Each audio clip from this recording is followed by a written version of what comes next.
Hey there Dev Squad, Virtus here and welcome back to my Unreal Engine 4 Mech Combat tutorial series. Within today's video we're going to be showing you how you can get your attack energy to replenish itself when you attack an AI.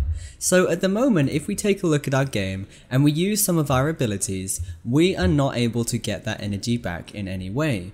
What you're going to have by the end of this video is a blueprint system whereby when you hit this AI with your default attack, it is going to give you 1 attack energy, and if you hit enough AI, you are going to be able to use your special attacks again. Also, at the end of this video, we're going to be showing you how you can get your AI to drop a time fragment when you kill it, and then from there, what you'll be able to do is walk over that time fragment, pick it up, and just carry on and upgrade your mech if that's what you want to do with it. But for now guys, let's go ahead and dive into our code and start replenishing our attack energy.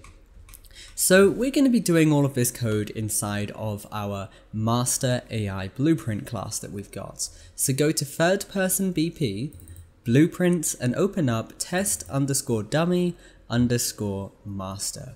We're going to be putting the code in here, so once we start making the AI for the game, it is going to have this replenishing attack energy system all built in. So essentially what we're going to be doing here, after we do our default attack and reduce the health of the AI so we know it's actually a hit, we are simply going to be incrementing the float value for attack energy which is found within our third person character. So having said that, we need to get a reference to that value from the third person character, and at the start of our code here within our event graph we have cast to the third person character.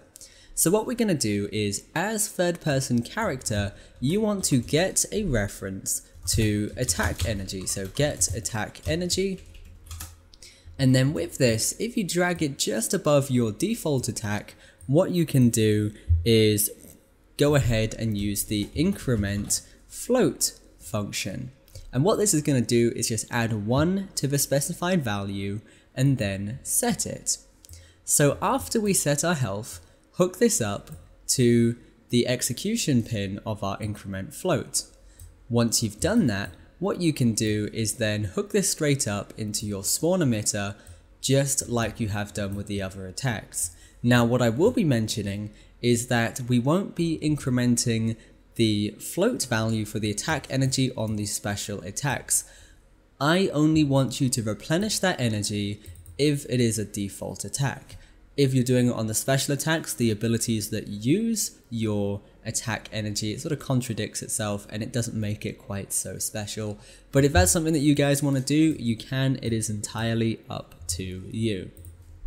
So what I'm going to go ahead and do now is compile this and test it and press play. So now I'm going to use all of my energy real quick just by using my whirlwind ability a couple of times, and then I'm going to run over to my AI here, hit it a couple of times there, and as you can see I have gained attack energy.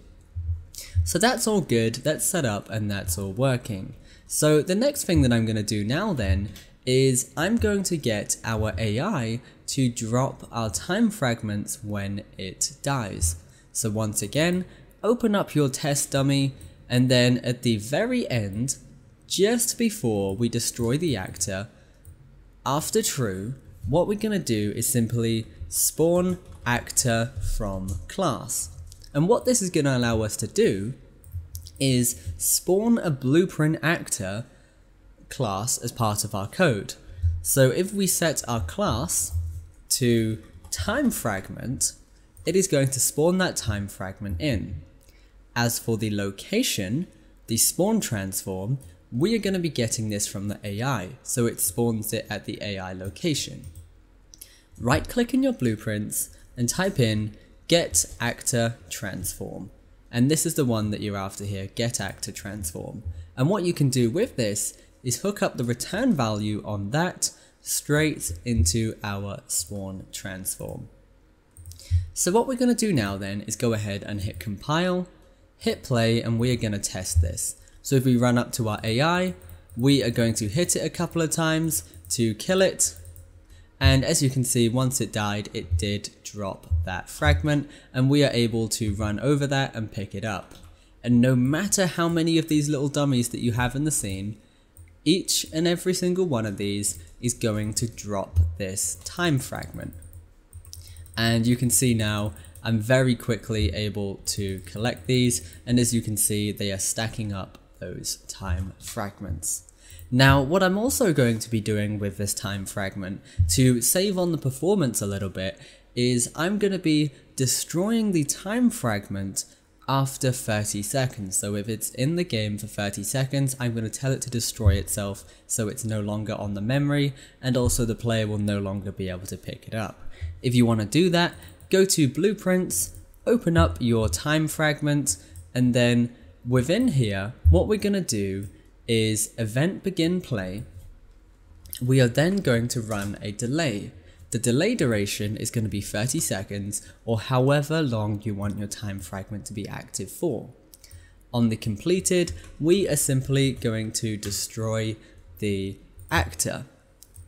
Go ahead and hit compile, jump into our game, and now if we destroy one of these enemies and we leave that time fragment there for 30 seconds, you are going to notice it will destroy itself. So what I'm going to do is just walk around this little rock a couple of times, not going anywhere near it so I don't accidentally pick it up, and after 30 seconds it should destroy itself.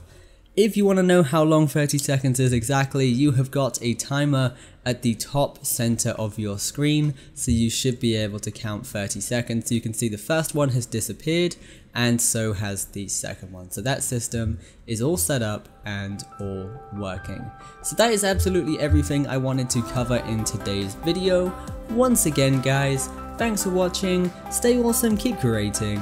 Your boy Virtus, signing out. This video was made possible by my supporters on Patreon. If you want more videos like this, check out my Patreon page using the link in the description. To stay up to date on new releases, make sure you follow us on social media.